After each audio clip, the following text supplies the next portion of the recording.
Boa noite, irmãos. Com muita alegria que eu estou aqui hoje, mais uma vez com a oportunidade de trazer a palavra.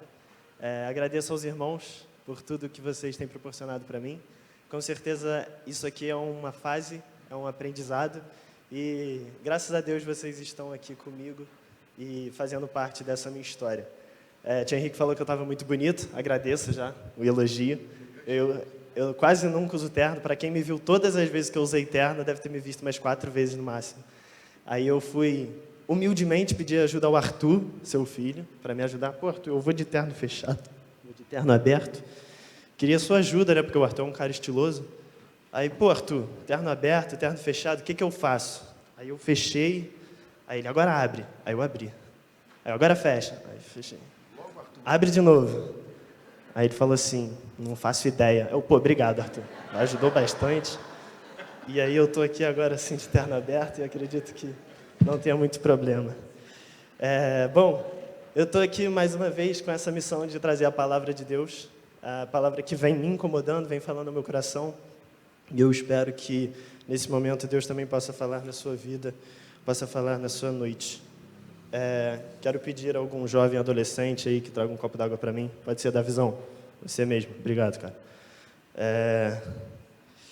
Eu queria que os irmãos abrissem a Bíblia em João 4, por favor. Nós vamos ler o texto da mulher samaritana, o encontro dela com Jesus.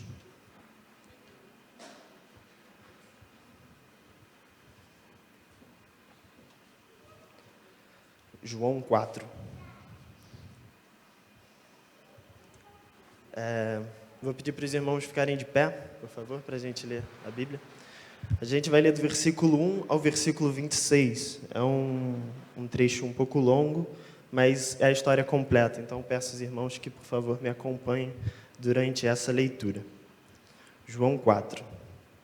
Quando, pois, o Senhor veio a saber que os fariseus tinham ouvido dizer que ele, Jesus, batizava os discípulos, que João deixou a Judéia, retirando-se outra vez para a Galiléia. E era-lhe necessário atravessar a província de Samaria. Chegou, pois, uma cidade samaritana, chamada Sicar, perto das terras que Jacó dera a seu filho José. Estava ali a fonte de Jacó. Cansado da viagem, assentara-se Jesus junto à fonte por volta da hora sexta. Versículo 7. Nisto, veio uma mulher samaritana tirar água. Disse-lhe Jesus, dá-me de beber, pois seus discípulos tinham ido à cidade para comprar alimentos. Então, versículo 9. Então lhe disse a mulher samaritana, como sendo tu, judeus, pede de beber a mim, que sou uma mulher samaritana? Porque os judeus não se dão bem com os samaritanos. Replicou-lhe Jesus, se conheceras o dom de Deus, e quem é que te pede, dá-me de beber. Tu lhe pedirias, e ele te daria água viva. Respondeu-lhe ela, Senhor, tu não tens com o que tirar água, e o poço é fundo. Onde, pois, tens água viva? És tu, porventura, maior que Jacó, o nosso pai, que nos deu o poço do qual ele mesmo bebeu, e bem assim seus filhos e seu gado? Afirmou-lhe Jesus, quem beber desta água tornará a ter sede. Aquele, porém, que beber da água que eu lhe der, nunca mais terá sede. Pelo contrário, a água que eu lhe der será nele uma fonte a jorrar para a vida eterna. Disse-lhe a mulher, Senhor, dá-me essa água para que eu não tenha mais sede, nem precise vir aqui buscá-la. Disse-lhe Jesus, vai, chama teu marido e vem cá. Ao que ele respondeu a mulher, não tenho marido. Replicou-lhe Jesus, disseste bem, não tenho marido, não tens marido, porque 5 maridos já tiveste, e esse que agora tens não é teu marido. Isto disseste com verdade. Versículo 19. Senhor, disse-lhe a mulher, vejo que tu és profeta. Senhor, disse-lhe a mulher, vejo que tu és profeta. Nossos pais adoravam neste monte. Vós, entretanto, dizes que em Jerusalém é lugar onde se deve adorar.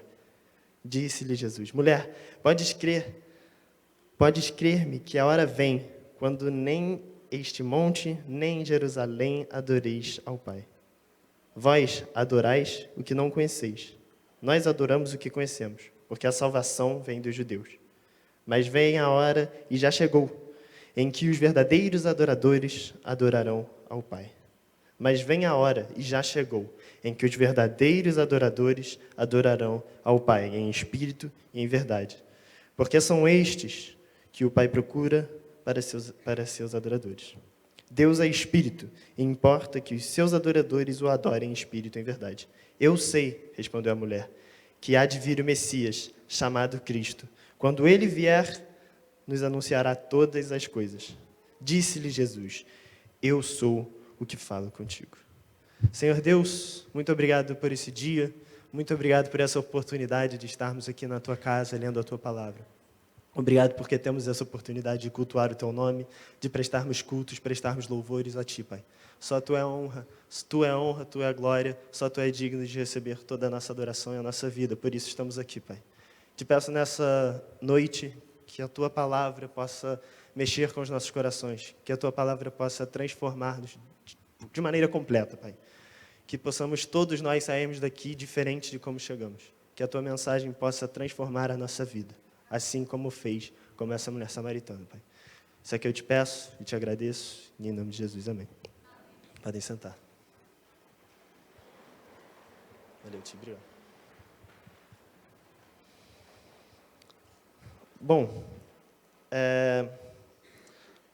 pode vir também, não tem problema não.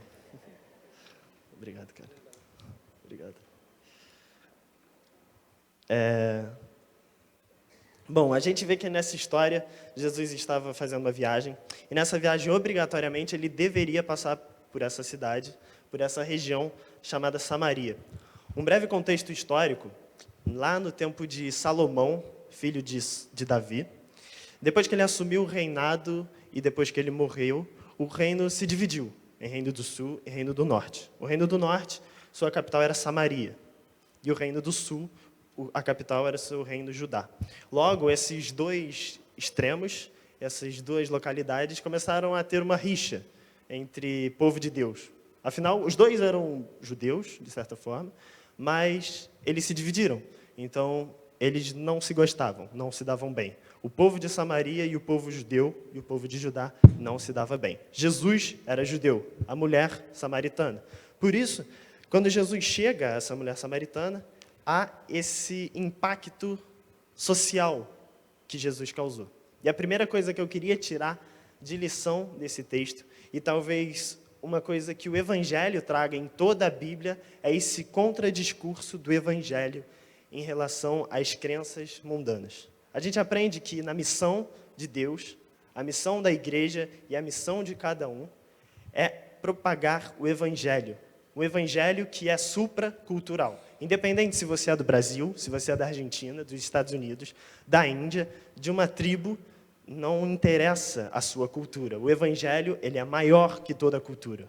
Afinal, o Evangelho não é criação do homem. O Evangelho é criação de Deus.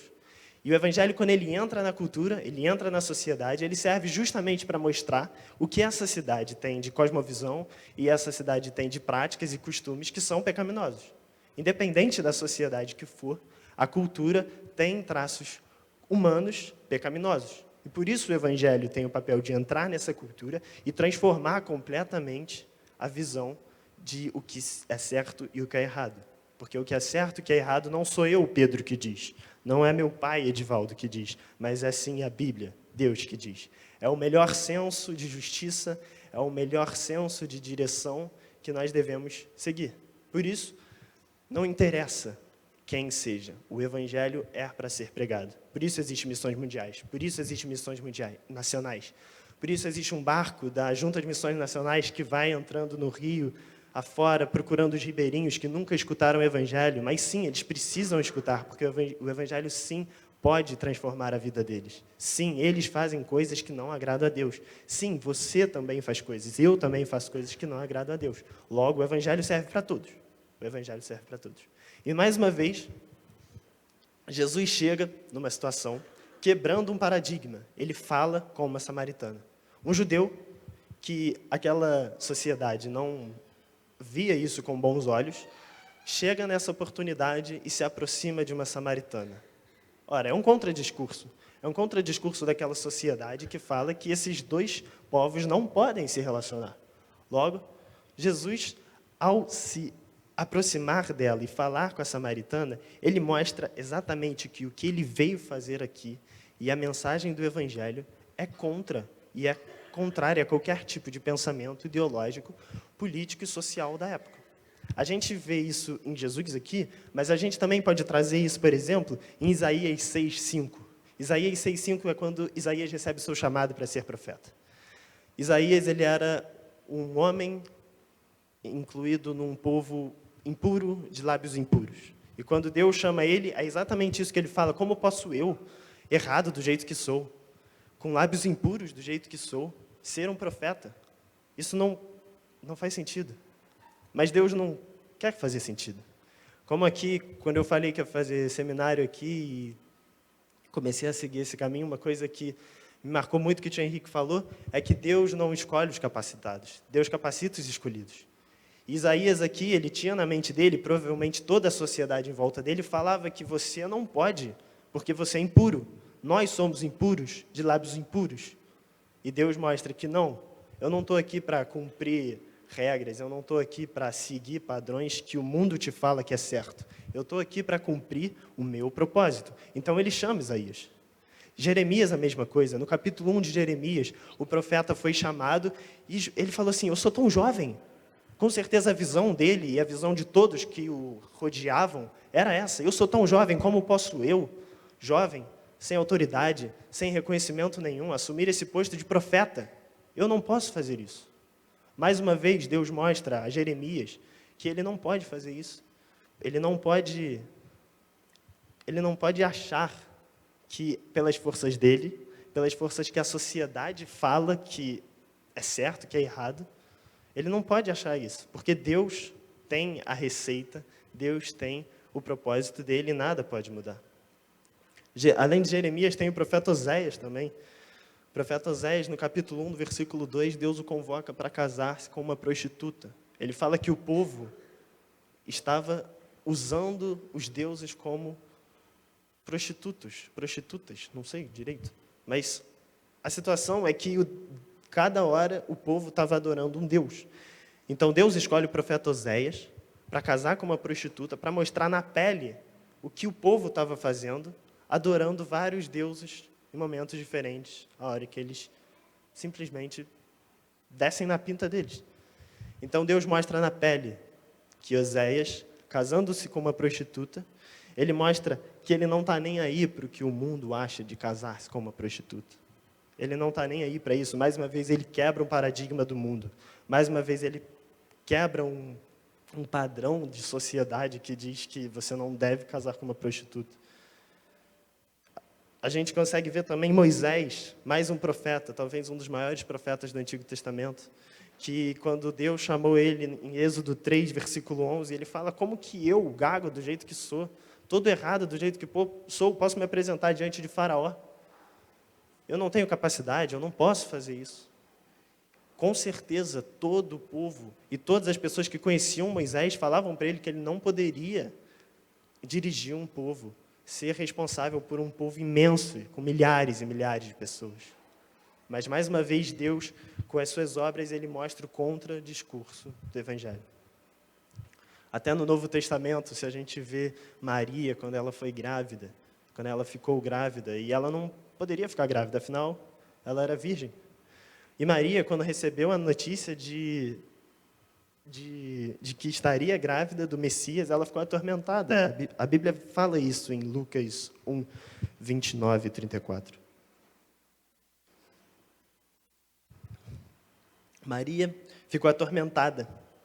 Afinal, não existia possibilidade na mente dela disso acontecer. Mais uma vez, Deus mostra que o Evangelho e a Bíblia é um contradiscurso ao mundo. A crucificação, para mim, em Marcos 15, 18, é o auge desse contradiscurso do Evangelho. Quando Jesus é crucificado. E quando uma placa, aos pés da cruz, estava escrito: salve o rei dos judeus. Porque eles estavam fazendo isso justamente para zombar deste que dizia que era rei dos judeus. Este que dizia que era rei dos judeus estava sendo zoado, estava sendo constantemente perseguido por dizer essas coisas. Ou seja, Deus mostrou que ele sim é o rei dos judeus, sem ninguém acreditar, sem ninguém acreditar na palavra dele e nas atitudes dele. Em 1 Coríntios 1,18 diz assim: pois a mensagem da cruz é loucura para os que estão perecendo, mas para nós que estamos sendo salvos é o poder de Deus. O contradiscurso do Evangelho ele é visto em toda a Bíblia. Eu citei aqui vários exemplos, mas eu preciso parar porque eu não posso ficar aqui falando de cada profeta, de cada livro, de cada história. Mas em toda história, Deus mostra que Ele não está aqui para cumprir padrões e cumprir ideias que a sociedade e que a política impõem. Logo, depois disso, depois que o profeta é chamado, depois que Jesus quebra esse primeiro contato com a samaritana, agora entra uma nova fase. O versículo 14, que eu vou ler aqui agora, mostra esse novo momento. Vou a partir do 13.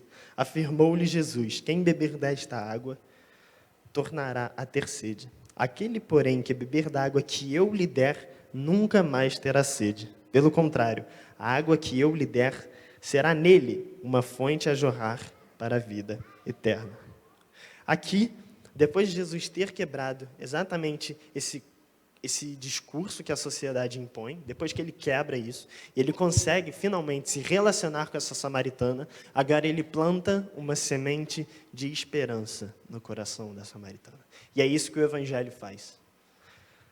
Eu posso voltar aqui e citar em cada exemplo que eu dei anteriormente a semente de esperança que Deus plantou na vida de Isaías, na vida de Jeremias, na vida de Oséias, na vida de Moisés, na vida de Maria e na própria crucificação, trazendo uma esperança para todos nós.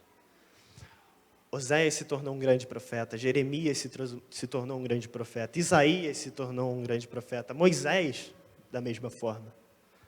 Tudo isso plantou uma semente de esperança não só na vida do profeta, mas como na vida do povo de Deus. Quando, no auge que eu falei do contradiscurso do Evangelho, que foi a crucificação, a gente vê também o auge da esperança. Quem me viu aqui pregar no culto de jovens, na Igreja Batista do Touzete, a banda VPG estava lá comigo, eu falei bastante sobre essa esperança que Deus reinará sobre o povo. Durante o período interbíblico, ou seja, antes de Jesus chegar, antes de Mateus começar ali o Novo Testamento, é alimentado no povo, a partir de uma leitura profética e uma literatura que talvez esteja mais difícil de entender na Bíblia por alguns sinais, algumas mensagens, mas é alimentado uma esperança de um reino. E a gente vê isso nitidamente quando Jesus chega na Terra. E em quase todas as suas parábolas, ele retrata sobre o reino de Deus.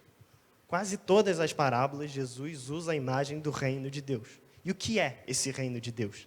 Esse reino de Deus não é nada mais do que um reino de esperança. Antes, o povo judeu esperava que chegaria um rei e acabaria com todo o sofrimento. Esse rei salvaria o seu povo e levaria todos para o céu. Eles estavam passando por várias situações e por vários impérios que os pressionava muito, que exilava eles.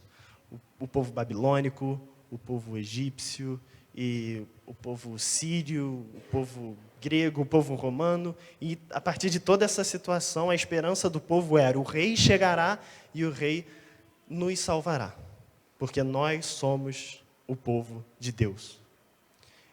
Logo, com esse pensamento, Jesus chega, humilde, nascendo numa manjedoura. Ora, o povo certamente ficou decepcionado, e provavelmente o povo não entendeu. E Jesus falou isso: eu vim, mas vocês não me veem. Eu estou aqui, vocês não percebem que eu estou aqui. Isso é muito interessante, porque depois Paulo vai explicar lá na frente, né? Porque todos pecaram, estão destituídos, estão da glória de Deus. Então, se Jesus, Deus, viesse para retirar o seu povo, ele não ia retirar ninguém. Porque ninguém cheio de pecado pode ser povo de Deus. Então, foi necessário que Jesus viesse, através da sua graça e da sua misericórdia, para nos salvar, para salvar eu e você, cheios de pecado, cheios de problema. Então, a chegada de Jesus é sim o início do reino de Deus, mas não é a conclusão. A esperança que foi semeada no coração de todo aquele povo no Antigo Testamento, agora não é só mais uma promessa de que ela se cumprirá. Agora ela também uma experiência. Quando Jesus chega, Ele é o Rei dos Reis. Quando Jesus chega, Ele é o Senhor dos Senhores. E a esperança que agora estava no futuro, ela está presente. Porque agora, mesmo Jesus não curando todo mundo, Ele curou algumas pessoas. Jesus não salvando o mundo inteiro, mas Ele salva algumas pessoas. Ele já nos dá o gostinho, Ele nos dá a experiência do que é fazer parte do reino de Deus. Estamos aqui hoje, acredito eu, e espero que todos aqui sejamos súditos desse reino de Deus. Porque nós temos o gosto, nós temos a experiência de estar no reino de Deus. Que maravilha será quando Ele voltar em sua segunda vinda e definitivamente nos retirará desse reino ruim que é a terra. Desse povo, dessa politicagem, dessas guerras, desse preconceito, de tudo isso ruim que acontece na terra. Na sua segunda vinda, Jesus virá. E aí sim, aniquilará com todos os outros povos e nós teremos a vida eterna de paz num mundo de perfeição. A esperança que Deus nos dá logo após o seu contradiscurso, então, que foi semeada muito no Antigo Testamento, ainda deve ser semeada, deve ser regada e nós devemos ter em nossos corações. Essa esperança que um dia Jesus voltará, essa esperança que precisamos pregar o Evangelho a todas as culturas, que nós precisamos crescer, expandir, para que quando Deus volte, possamos ser seu povo. Seguir os seus mandamentos, seguir as suas ordenanças, seguir as suas expectativas e cumprir a missão. Mateus 28, 19 e 20, ele fala exatamente a nossa missão. Ide por todo mundo, pregai o Evangelho a toda criatura, batizando-os em nome do Pai, do Filho e do Espírito Santo, ensinando-os a observar todas as coisas que eu vos tenho mandado e eis que estão convosco até a consumação dos séculos. A missão de Deus é clara para a nossa vida. A vontade de Deus é clara para a nossa vida. Ora, sabemos que o mundo é mau. Sabemos que devemos agir contrário ao mundo. Sabemos também que temos esperança. Sabemos que um dia Ele virá e nos salvará. Bom, tendo esses dois pontos de vista, esse ponto de que o mundo é mau e eu preciso me apegar à vontade de Deus, e sabendo que Deus é perfeito e Ele virá para me resgatar, resta uma coisa: resistir. No versículo 23, Jesus convoca que o adoremos em espírito e em verdade. Versículo 23 e 24.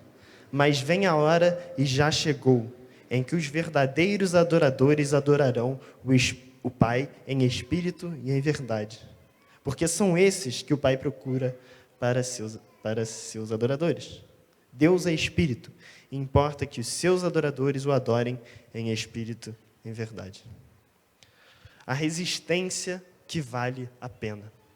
Resistir nesse evangelho não é simplesmente ter a certeza de que um dia chegaremos ao alvo, mas é a certeza de que estamos batalhando do lado certo, é a certeza que estamos resistindo ao lado daquele que nos dá vitória.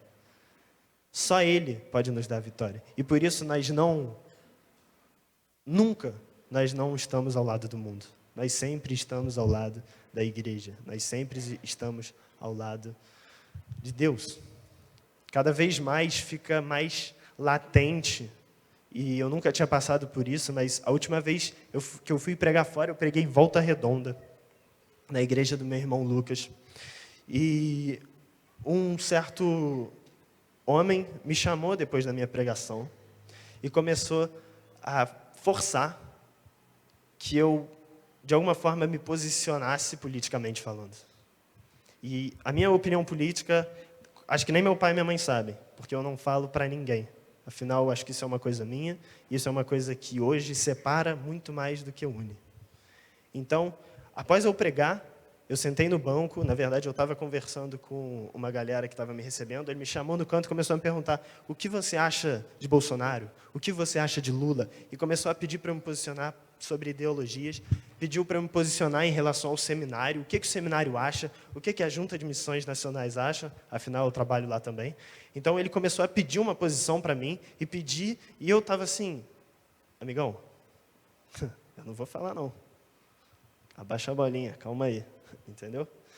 E a resistência que eu tive que fazer naquele momento ali, para mim, foi muito importante, porque eu fiquei com muito medo de alguma palavra que eu usasse, fizesse com que aquele homem achasse que eu estava me defendendo de certo ponto, e tudo que eu estava pregando, tudo que eu estava falando, fosse por água abaixo.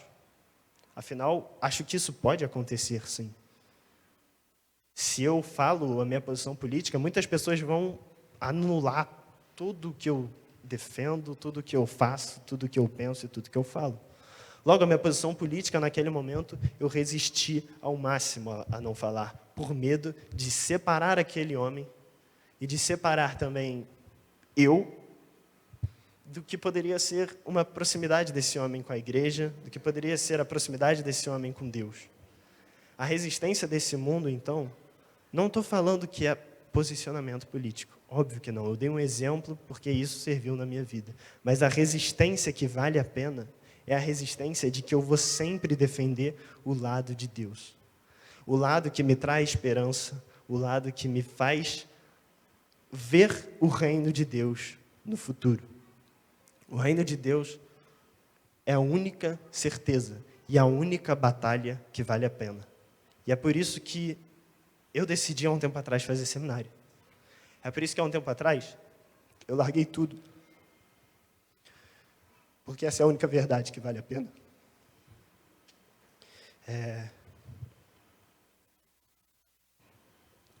Moisés precisou resistir à caminhada dele no deserto.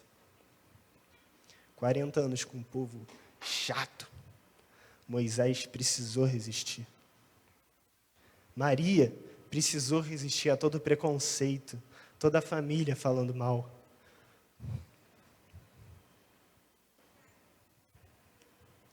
Isaías, Jeremias, Oséias precisaram resistir ao povo desobediente, idólatra, um povo todo errado. Eles precisaram resistir. E a gente vê até em Paulo, escrevendo sua última carta, em 2 Timóteo, para o seu filho na fé, Timóteo, que ele pede uma capa e um livro. Acho que aqui, meus amigos João e Douglas, eles já escutaram muitas vezes um podcast do Marco Teles que fala exatamente sobre isso. Que Paulo, depois de ter feito tudo que fez, todas as viagens que fez, defender tudo que defendeu, ele chega num patamar de estar preso, escrever a segunda carta para Timóteo, uma carta linda, que ele pede uma capa e uns livros, para terminar a sua vida lendo algumas capas e um livro. Esse é o evangelho que Paulo defendeu. Esse é o evangelho que Jesus, que morreu na cruz, defendeu. E esse é o evangelho que eu te convido para defender. Queria que você abaixasse a cabeça nesse momento.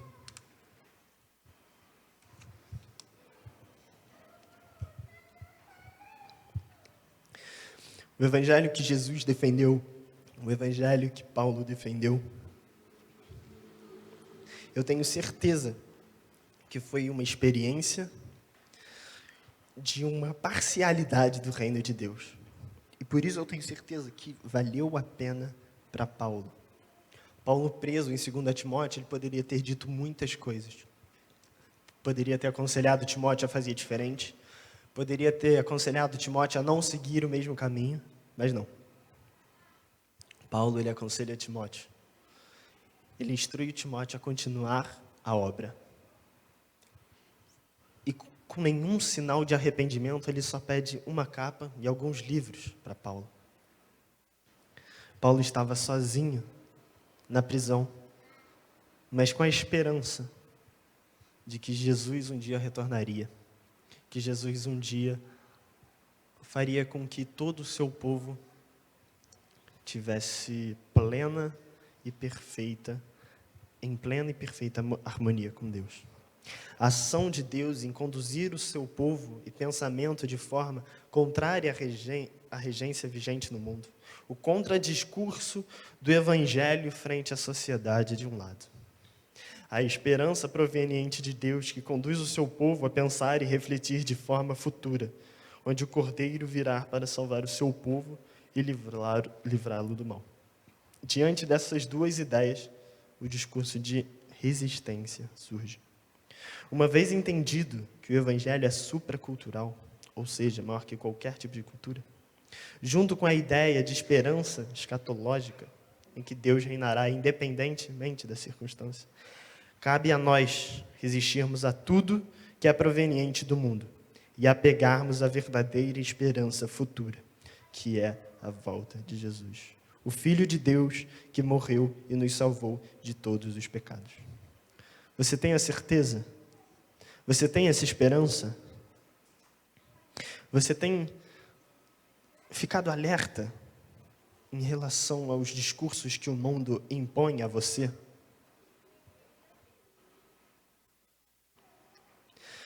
Nesse momento eu quero que você pense, eu quero que você olhe a sua vida, eu quero que você exclua tudo aquilo que tira a atenção nesse momento e pense na sua vida. Onde está a sua esperança hoje? A sua resistência hoje é para quê? Você resiste a quê hoje? Para que você tem batalhado? Para que você tem lutado?